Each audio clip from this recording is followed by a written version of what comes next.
በስመ አብ ወወልድ ወመንፈስ ቅዱስ አሐዱ አምላክ አሜን። በባህሪው ሞት በመንግስቱ ሽረት የሌለበት ዘላለም ሥላሴ እየተባለ በአፈ መላእክት በልሳነ ሰብ ሲሰለስ ሲቀደስ የሚኖር ቸርነት የባህሪው የሆነ አምላክ እግዚአብሔር ስሙ ከአጽናፈ ዓለም እስከ መጽናፈ ዓለም የተመሰገነ ይሁን። አትለይምና እናቱ እናታችን ቅድስተ ቅዱሳን ንጽሕተ ንጹሐን ወላዲተ አምላክ የእርሷም ስም የተመሰገነ ይሁን። ጻድቃን ቅዱሳን ደናግል መነኮሳት እግዚአብሔር አከበራቸው የእነርሱም ስም የተመሰገነ ይሁን። በመጀመሪያ እንኳን ከመጀመሪያው ዘወረደ ብለን ተነስተን ለዚህ ለተቀደሰው ስነ ምጽአቱ በሚነገርበት ወቅት ቅዱስ ያሬድ ከሰየመው ሳምንታት መካከል አንደኛው የሆነው ደብረ ዘይት ሳምንት በሰላም አደረሰን አደረሳችሁ። ምንትኑ ተአምሪሁ ለምጽአትከ የመምጣትህና የዓለሙ ፍጻሜ ምልክቱ ምንድን ነው?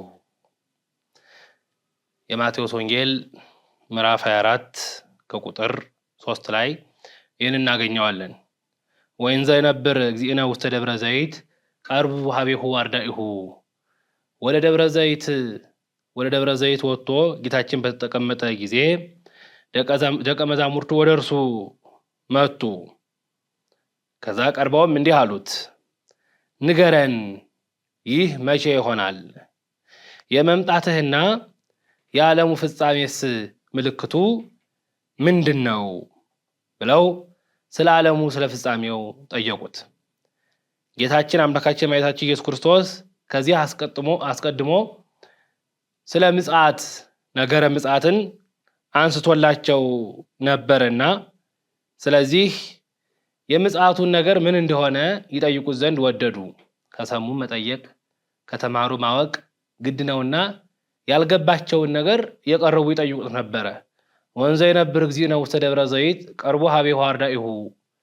በደብረ ዘይት ተቀምጦ ሳለ እነዛ ደቀ መዛሙርት ቀረቡና ጠየቁት። ደብረ ዘይት ማለት የዘይት ወይም ደግሞ የወይራ ቅጠል የወይራ ዛፎች የበዙበት ተራራ ነው። ጌታችን መዓልተ ይሜህር በምኩራብ ወሌሊተ ይበይት ውስተ ደብረ ዘይት፣ ቀን ቀን በምኩራብ እያስተማረ ሌሊት በደብረ ዘይት ያድር ነበረ። ኤሌዎን ከምትባል ዋሻ ገብቶ ያድር ነበረ። ስለዚህ እርሱ ካለበት ቦታ ሄደው ይጠይቁት ጀመረ። የምጽአቱ ምልክት ምንድን ነው አሉት። እሱ ነግራቸው ጀመረ። እውነት እውነት እላችኋለሁ ድንጋይ በድንጋይ ላይ ሳይፈርስ በዚህ አይቀርም ብሎ ስለ ቤተ መቅደሱ ነገር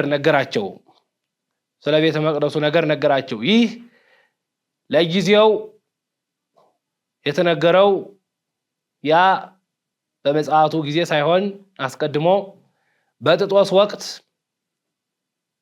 ጌታችን አምላካችን መድኃኒታችን ኢየሱስ ክርስቶስ ካረገ ከ40 ዓመት በኋላ ክርስቶስ ከተወለደ በሰባ ዘመን ማለት ነው።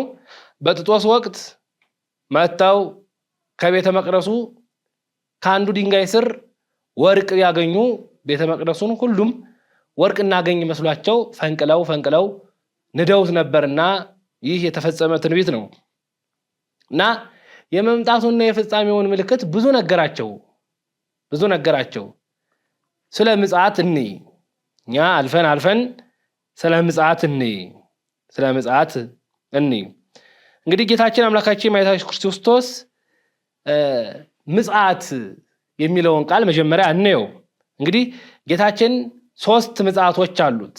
3 ምጽአቶች። የመጀመሪያ በስጋ ማርያም የተወለደው ነው። ይህንን ምጽአት እንለዋለን። ከጌታችን አምላካችን መድኃኒታችን ኢየሱስ ክርስቶስ ከሁለት ባህሪ አንድ ባህሪ ከሁለት አካል አንድ አካል ከመቤታችን ስጋና ነፍሷን ነስቶ በማኅፀን አድሮ በግዘ ጻራት ተናግሮ ወደዚህ ዓለም የመጣበት በዚህ ዓለም ተመላልሶ 12ቱን ሐዋርያት 72ቱን አርድእት 36 ቅዱሳን አንስትን መርጦ ወንጌልን በየጻቸው እየገባ አስተምሮ ለእኛ ሲል ጀርባውን ለግርፋት ፊቱን ለጽፋት ሰጥቶ በራሱ ላይ አክሊለ ሦክን አድርጎ በመስቀል ላይ ተሰቅሎ ዳግም ሊመጣ ወደ ሰማይ አርጓል። ይህ የመጀመሪያው ምጽአት እንደዋለን። ሊቃውንት የመካከለኛውን ምጽአት ዛሬ ነው። ይህ ነው ዛሬ ምዕመናን ከክርስቶስ ጋር አብረው ስጋውን በልተው የክርስቶስን ደሙን ጠጥተው ከእርሱ ጋር ተዋህደው ሲኖሩ ይህ የክርስቶስ ምጽአት ይባላል። ምጽአት ነው። እንግዲህ እንደምታወቀው ክርስቶስ ዕለት ዕለት እንዲህ ይላል፣ እንዘ ብዙኃን ንሕነ በእንጾታ ዘመን ዘዚአሁ ነአምን ሞቶ ወንሴፎ ትንሣኤሁ ለእግዚእ ክርስቶስ ዘኢተአተተ ጸጋሁ መላያልየ አሐደ ይረስየነ ምስሌሁ በአጽናፈ ዓለም ይጠባእ አሐዱ ሥጋሁ ይላል። ካህኑ እንዘ ብዙኃን በሚባለው ጸሎቱ ላይ የመጨረሻው ብቻ ነው የምናነሳው። ይላል በአጽናፈ ዓለም ይጠባእ አሐዱ ሥጋሁ፣ በዓለም ሁሉ አንድ የክርስቶስ ሥጋ ምን ይላል? ይቆረሳል፣ ደሙ ይፈሳል፣ ለምእመናን ይሰጣል። ይህ ዕለት ዕለት የምናደርገው ምጽአት ነው። እርግጥ ነው የሰው ዕለተ ምጽአቱ ሞቱ ነው ይላሉ ሊቃውንቱ። የሰው ዕለተ ምጽአቱ ሞቱ ነው ምን ማለት ነው?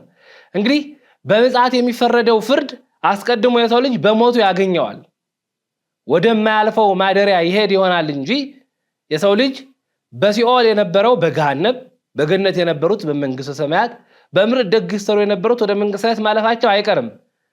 የዚያን ጊዜ እንደሚታወቀው ምልጃ የለም፣ ምልጃ የለም። በደብረ ዘይት በምጽአት እንደተነገረን ምልጃ የለም። የሰው ልጅ ተጠቅሎ ሁሉ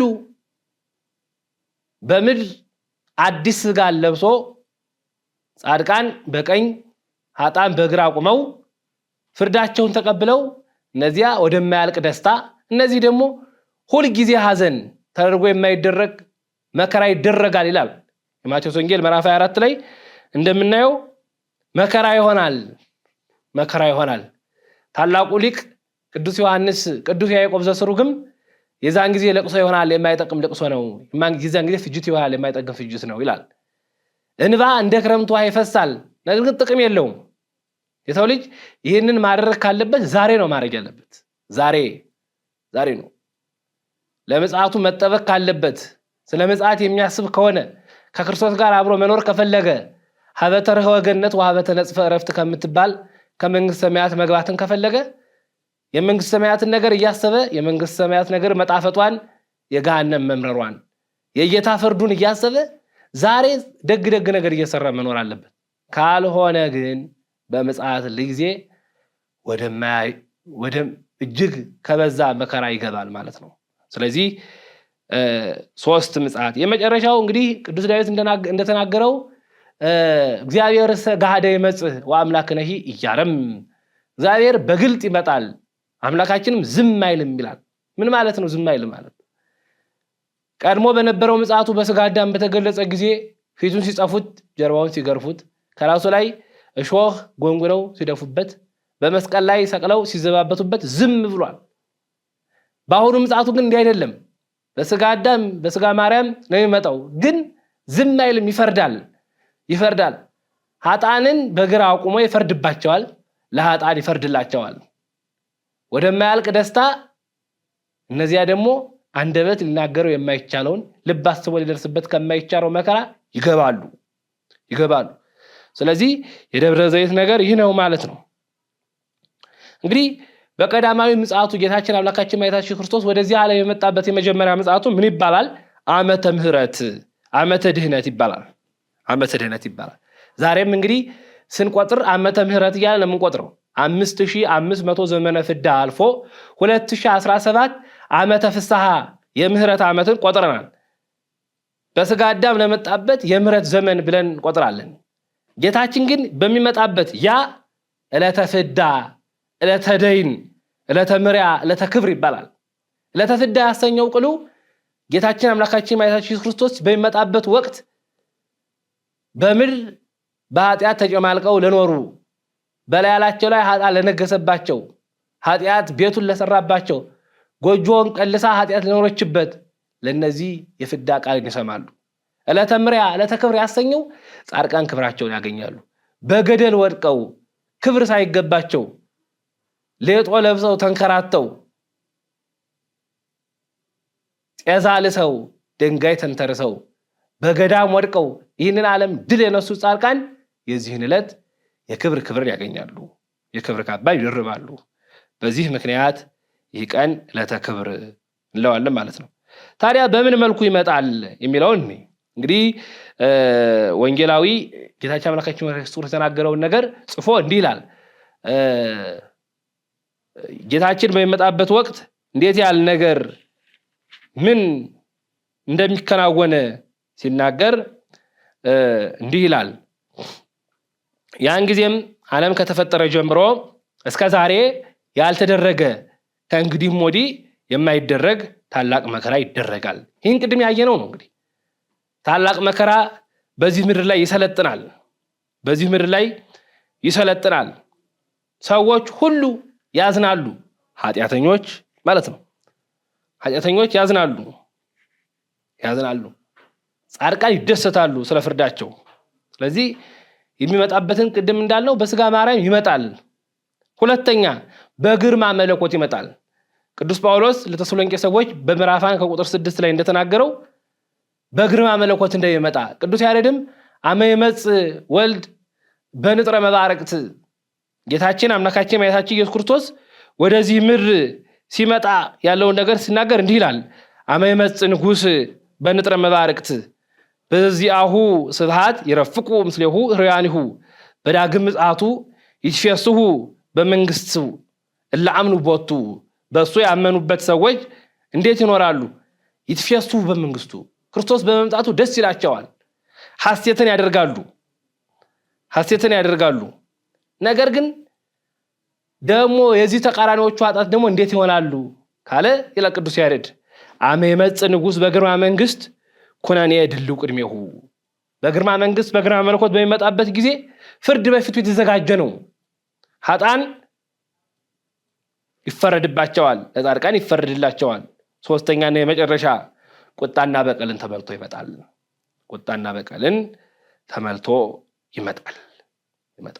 ከነማን ጋር ነው ጌታችን ኢየሱስ ክርስቶስ የሚመጣው? ብቻውን ነው የሚመጣው? አልያስ እንዴት ነው የሚመጣው? በስጋ ማርያም ይመጣል ብለን ተናግረናል። ታዲያ በምን ያለ ክብር ይመጣል? ከቅዱሳኑ ጋር ሁሉ ይመጣል። እነ ቅዱስ ዳዊት እየዘመሩለት፣ እመቤታችን አብራው ሆና ጻድቃኑን በቀኙ አድርጎ ነቢያቱን ሐዋርያቱን በእርሱ አምነው እርሱን የታመኑትን ሁሉ ይዞ ይመጣል። ፍስሐ ይሆናል። እነዚህ ደስታ ያደርጋሉ። ከቅዱሳኑ ጋር አብሮ ይመጣል። ታዲያ እንዲህ ያለ ሁኔታ ለምን ይመጣል የሚለውን ከላይ ጀመረን ስናገር የመጣነው ነው። ቅድም እንዳልኩት ለጻድቃን ሊፈርድላቸው፣ በኃጥአን ሊፈርድባቸው ወደዚህ ዓለም ይመጣል። ሁለተኛ ደሞዝን ሊከፍል ይመጣል። ኃጢአት ለሰሩ ሰዎች የኃጢአትን ደሞዝ ሞትን ሊከፍል ይመጣል። ጽድቅን ለሰሩ ሰዎች የጽድቅን ደሞዝ ደስታን፣ ሐሴትን፣ መንግስተ ሰማያትን ይከፍላቸው ዘንድ ይመጣል። ስለዚህ ሁለተኛ የመጣበት ምክንያት ደሞዝን ሊከፍል ለጻድቃንም ለኃጥአንም ማለት ነው። ሶስተኛና የመጨረሻ ዓለምን ሊያሳልፍ ይመጣል። ሕያውን ዓለም ጠቅሎ ሊያሳልፈው ይመጣል። እርግጥ በብዙ ጉባኤ ቤት የማያልፉ ዓለማት እንዳሉ ይነገራል። ይህ በሊቃውንት የሚታይ ጉዳይ ሆኖ ሳለ ነገር ግን ዓለምን ሊያሳልፍ ይመጣል። ከሰማይ በታች ያለውን ዓለም ጠቅላላ ሊያሳልፈው ይመጣል። ዓለማት ሁሉ ያልፋሉ፣ ይጠቀልላሉ። ይህንን ዓለም እንደ ጽና አንጠልጥሎ እንደ ወርቅ አንከብሎ በመሃል እጁ የያዘ አምላክ ያሳልፈዋል። አዲስ ምድርና አዲስ ሰማይ አየሁ እንዳለ አዲስ ነገር ይደረጋል። ጻድቃን፣ ሰማዕታት፣ ቅዱሳን አብረው በህብረት እያመሰገኑ ይኖራሉ። ኃጥአንም በማያልቀው በእውነቱ ሁል ጊዜ መከራ በሆነበት እሳቱ ከማይጠፋበት ትሉ ከማያንቀላፋበት ቦታ ይደየናሉ፣ ይገባሉ።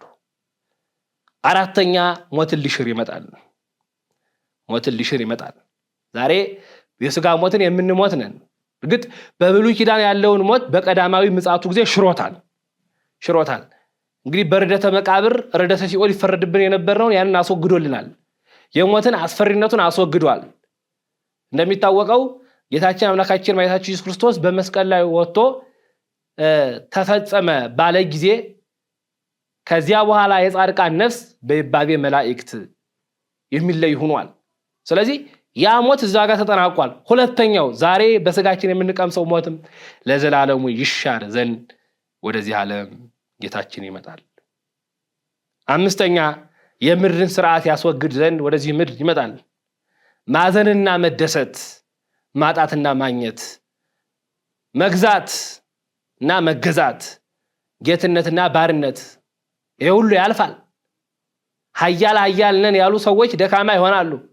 ደካማዎች የነበሩ ከኃያላን ጋር ይስተካከላሉ። ይህንን ዓለም እንደ ገል ቀጥቅጠው እንደ ሰም አቅልጠው ይገዙ የነበሩ ሁሉ ይሰለፋሉ። ሊቀ ጳጳስ፣ ጳጳስ፣ ዲያቆን፣ መነኩሴ ነው ተብሎ አይታዘንለትም። ስለ ስራው ዋጋውን ይከፍላል። በጎ ካደረገ የክብር ትንሣኤ ይነሳል። ካላደረገ ትንሣኤ ዘለሐሳር የውርደትን ትንሣኤ ይነሳል። ስላለበት ክብር የዚያን ቀን አስተያየት አይደረግለትም። ማንም ሊሆን ይችላል። ዓለምን የገዛ ቀጥቅጦ የገዛ ሊሆን ይችላል። አልያም ብዙ ዘመን በጵጵስና የኖረ ሰው ሊኖር ይችላል። ግን የዚህን ዕለት ሁሉም እንደ ዋጋ ይከፈለዋል። ሁሉም እንደ ዋጋ ይከፈለዋል። ለሁሉም ዋጋውን ይሰጣል። ለሁሉም ዋጋቸውን ይሰጣል። ታዲያ ዋጋ ሲሰጥ አሁን ብዙ ጊዜ በቀኝ መቆምና በግራ መቆም የሚለውን ነገር እንዴ ቀኝ ምንድነው ካለን የግራውን የዚህ ተቃራኒ ስለሆነ ምዕመናን ግልጽ ይሆንላቸዋል ማለት ነው። ቀኝ እንግዲህ ቀኝ ለምንድነው በቀኝ ይቆማሉ? ጻድቃንን በቀኙ ኃጥአንን በግራው የምንለው ለምንድነው የሚለው እንዴ በቀኝ መቆም ማለት ምን ማለት ነው? እንግዲህ በቀኝ መቆም ማለት ቀኝ ብርቱ ነው። ጻድቃንም ምግባር ትሩፋት ለማድረግ ብርቱዎች ናቸው፣ የበረቱ ናቸው። ቀኝ ፈጣን ነው። ጻድቃንም ምግባር ትሩፋትን ለማድረግ ፈጣኖች የፈጠኑ ናቸው። ቀኝ ቅን ነው፣ የቀና ነው። ጻድቃንም ምግባር ትሩፋትን ለማድረግ የቀኑ የፈጠኑ ናቸው። ቀኝ ኃያል ነው። ጻድቃን ምግባር ትሩፋትን ለማድረግ ኃያላን ናቸው። አንድም ቀኝ ማለት ክብር ማለት ነው። በክብር ይቆማሉ ሲል ነው። በክብር ይቆማሉ ከፈጠራቸው ጋር። ይህንን ዓለም በዚህ ዓለም ሲኖሩ ስለ እርሱ ብለው ወድቀው ተነስተው ነደው በርደው እንደ ሽንኩርት ተገርድፈው እንደ ጎመን ተቀንጥሰው በዚህ ምድር ለኖሩት ሌጦ ለብሰው ጤዛ ልሰው ደንጋይ ተንተርሰው ለኖሩት ለነዚያ ክብርን ይሰጣቸዋል። ቀኝ ማለት ክብር ማለት ነው። ክብር ማለት ነው። ስለዚህ ታዲያ ለዚህ ምጽአት ምን እናደርግ? ቅድም እንዳልኩት የሰው ምጽአቱ ዕለተ ሞቱ ነው። ስለዚህ ንስሐ እንግባ። እንደሚታወቀው በእውነቱ በዚሁ አንስተን ለመሄድ ያክል እንዲህ ይላል የሚያስታችሁ እንዳይኖር ተጠንቀቁ ካለ በኋላ እንዲህ ይላል ብዙዎችን የክርስቶስ ነኝ እያሉ በስሜ ይመጣሉ። ብዙዎች እንግዲህ ዛሬ ብዙዎች በእውነቱ ነብይ ሳይሆኑ ነብይ ነን፣ በቤተ ክርስቲያናችን ካህን ሳይሆኑ ካህን ነን፣ የቅርብ ጊዜ ትውስታ ጳጳሳት ሳይሆኑ ጳጳሳት ነን ያሉ ብዙ ሰዎች ተነስተው ነበር። እነዚህ ግን አትመኗቸው። ዛሬም ብዙ ነገር እንሰማለን። በተለይ በሶሻል ሚዲያው ብዙ ነገር ይሰማል። በአንዳንድ ቦታ ክርስቶስ መጣ ተብሎ ሳር የሚያስግጥ ነብይ ተነስቶ ነበር። በሀገራችንም ተነስቶ ነበር። በአፄ ዘድንግል ወቅት ክርስቶስ ነኝ ብሎ የመጣ ሰው ነበረ። ግን ጥሩ መፍትሄ ወስደዋል። እንግዳ ክርስቶስ ኮንክ ተነስ ብለው ሰቅለው ገለውታል።